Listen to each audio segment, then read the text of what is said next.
दोस्तों आप देख रहे हैं डीएलएस न्यूज़ पॉइंट। हम बात करेंगे देश दुनिया की तमाम बड़ी खबरों पर और कुछ खबरें ऐसी हैं जो आपके लिए बहुत ज़रूरी है, तो वीडियो को पूरा ज़रूर देखना और कमेंट में ये भी बताएं ये वीडियो आप किस शहर राज्य से देख रहे हैं। तो चलिए नज़र डालते हैं आज की तमाम बड़ी खबरों पर।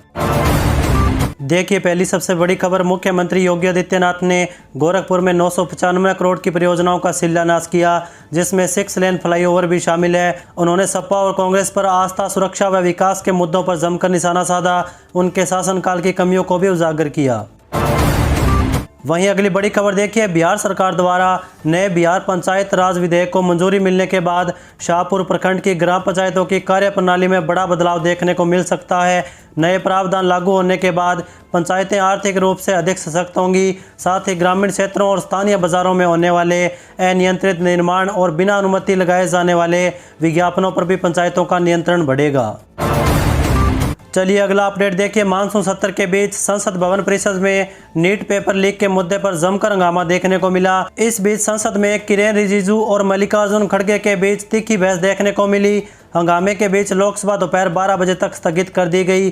दरअसल कांग्रेस नेता मल्लिकार्जुन खड़गे ने राज्यसभा में गुरुवार को प्रधानमंत्री मोदी की टिप्पणियों को भड़काऊ बताया और सरकार पर पेपर लीक मामले में जवाबदेही से बचने का आरोप लगाते हुए शिक्षा मंत्री धर्मेंद्र प्रधान के इस्तीफे की बात उठाई।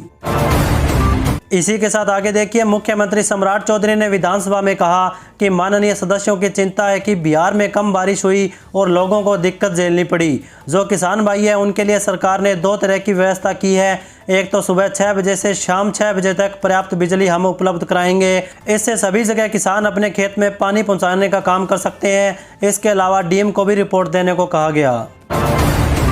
चलिए आगे मौसम अपडेट पर नजर डालते हैं। देखिए भारतीय मौसम विभाग ने देश के कई हिस्सों में मौसम में बड़े बदलाव की चेतावनी दी। दिल्ली, यूपी, बिहार, राजस्थान, मध्य प्रदेश, उत्तराखंड, हिमाचल प्रदेश, जम्मू कश्मीर, पंजाब, बंगाल समेत कई राज्यों में अगले 24 से 48 घंटों के दौरान भारी बारिश की संभावना जताई गई। इस दौरान कई इलाकों में 50 से 60 किलोमीटर प्रति घंटे की रफ्तार से तेज हवाएं भी चल सकती है। वहीं देखिए दोस्तों, नीट परीक्षा में धांधली और पेपर लीक के आरोपों पर देश भर में छात्रों का विरोध प्रदर्शन लगातार जारी है। ऐसे में अब बढ़ते जन आक्रोश और सड़कों पर गूंजते नारों के बीच केंद्र सरकार ने स्थिति को संभालने के लिए बातचीत की पहल की। सरकार ने साफ किया कि वह छात्रों के भविष्य को लेकर बेहद गंभीर है और बिना किसी शर्त किसी भी समय आंदोलनकारियों से संवाद करने के लिए तैयार है। वहीं अगली बड़ी खबर देखिए, यूपी परिवहन निगम डिपो से कानपुर जाने वाली यात्रियों के लिए बड़ी राहत की खबर है। डिपो से संचालित बसों में रायबरेली से कानपुर तक का किराया 9 रुपये कम कर दिया गया है। अब यात्रियों को रायबरेली से कानपुर तक सफ़र के लिए 181 रुपये के बजाय 172 रुपये किराया देना होगा। किराया कम होने की वजह से 7000 से अधिक यात्रियों को आर्थिक राहत मिलेगी। चलिए अगला अपडेट देखिए, बुंदेलखंड में विकास को गति देते हुए योगी सरकार ने दिव्यांग छात्रों को मुफ्त मोटराइज ट्राईसाइकिल देने की घोषणा की। इससे दिव्यांग छात्रों को न केवल राह आसान होगी बल्कि उनके सपनों की उड़ान भरने में मदद मिलेगी। जिले के दिव्यांग छात्रों को शिक्षा और आत्मनिर्भरता का एक अनोखा और अनमोल तोहफा साबित होगा। सरकार अब स्कूल, कॉलेज और तकनीकी ट्रेनिंग सेंटर जाने वाली छात्रों को आने जाने की असुविधा से मुक्ति दिलाने के लिए मुफ्त डिजिटल ट्राईसाइकिल वितरित करने जा रही है। इसी के साथ आगे देखिए, श्रीलंका पिछले करीब 10 सालों से डेंगू के सबसे बुरे प्रकोप का सामना कर रहा है। ये बीमारी इतनी खतरनाक स्तर पर पहुंच गई है कि सरकार को इससे निपटने के लिए मिलिट्री ड्रोन की मदद से छतों और मच्छरों के पनपने वाली जगहों का पता लगाया जा रहा है। वहीं दोस्तों अगला अपडेट देखिए, नीट यूजी पेपर लीक विवाद और उसके बाद छात्रों के विरोध प्रदर्शन को लेकर केंद्र सरकार पर हमला तेज हो चुका है। महाराष्ट्र नवनिर्माण सेना प्रमुख राज ठाकरे और शिवसेना यूबीटी प्रमुख उद्धव ठाकरे ने संयुक्त प्रेस कॉन्फ्रेंस कर युवाओं पर पड़ रहे भारी दबाव पर गहरी चिंता जताई और सख्त जवाबदेही की मांग उठाई। चलिए आगे बढ़ते हैं खबरों में। देखिए, बहुजन समाज पार्टी की राष्ट्रीय अध्यक्ष मायावती ने दिल्ली में कॉकरोच जनता पार्टी के आंदोलन के राजनीतिकरण का विरोध किया। बसपा मुखिया मायावती ने इसको लेकर एक्स पर अपने विचार को पोस्ट करने के साथ सत्तारूढ़ एनडीए को सलाह भी दी। सोशल मीडिया एक्स पर मायावती ने लिखा कि कॉकरोच जनता पार्टी का देश की राजधानी नई दिल्ली में संसद के नज़दीक जंतर मंतर में पिछले कई दिनों से आंदोलन जारी है। इनका आंदोलन खासकर मेडिकल की नीट जैसी विशेष परीक्षा आदि में पेपर लीक और अन्य गड़बड़ियों के दुष्परिणामों को लेकर है। इसी के साथ अगली बड़ी खबर देखिए, दिल्ली में संसद मार्च और कॉकरोच जनता पार्टी के आंदोलन के दौरान हुई हिंसक झड़पों के बाद दिल्ली का माहौल गर्मा चुका है। खुफिया विभाग को सूचना मिली है कि मेरठ के रास्ते दिल्ली में कोई भी संदिग्ध प्रवेश कर सकता है। ऐसे में पुलिस ने काशी टोल मोदी नगर पुलिस चौकी पर चेकिंग अभियान चलाया। प्रत्येक वाहनों को चेकिंग के बाद ही दिल्ली के लिए जाने दिया गया। यह चेकिंग अभियान अभी कुछ दिन जारी रहने की संभावना है। वहीं देखिए दोस्तों, मुख्यमंत्री योगी आदित्यनाथ की जीरो टॉलरेंस नीति और डिजिटल निगरानी से उत्तर प्रदेश का खनन राजस्व 9 वर्षों में 30,000 करोड़ रुपए के पार पहुंच चुका है। यह पिछली सपा सरकार के राजस्व से कई गुना अधिक है, जो अवैध खनन पर नकेल कसने और पारदर्शी प्रक्रियाओं का परिणाम है।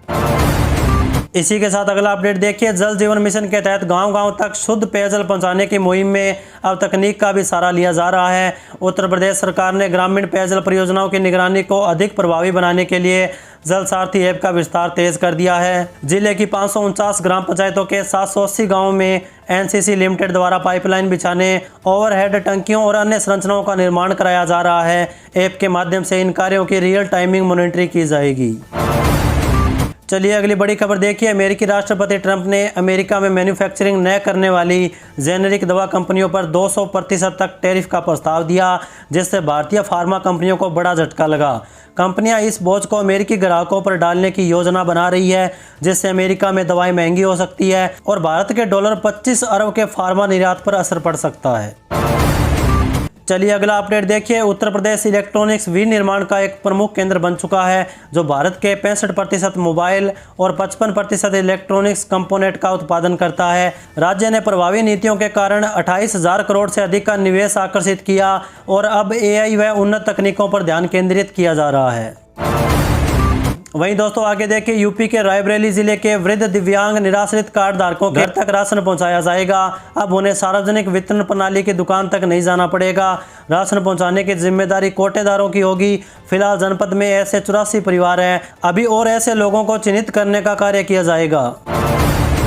इसी के साथ आगे बढ़ते हैं खबरों में देखिए, बिहार सरकार के सामान्य प्रशासन विभाग ने 182 बांकीपुर विधानसभा निर्वाचन क्षेत्र में होने वाले उपचुनाव के मद्देनजर 30 जुलाई 2026 को सार्वजनिक अवकाश घोषित किया।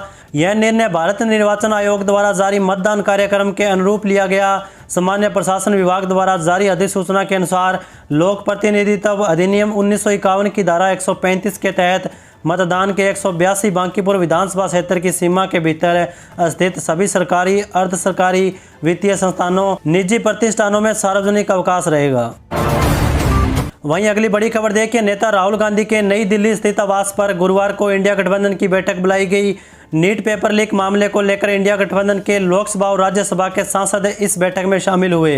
राहुल गांधी के घर हुई बैठक में कांग्रेस अध्यक्ष मल्लिकार्जुन खड़गे, एनसीपी शरद गुट से सुप्रिया सुले, समाजवादी पार्टी के नेता अखिलेश यादव और राज्यसभा सांसद जयराम रमेश समेत विपक्ष के कई बड़े नेता पहुंचे।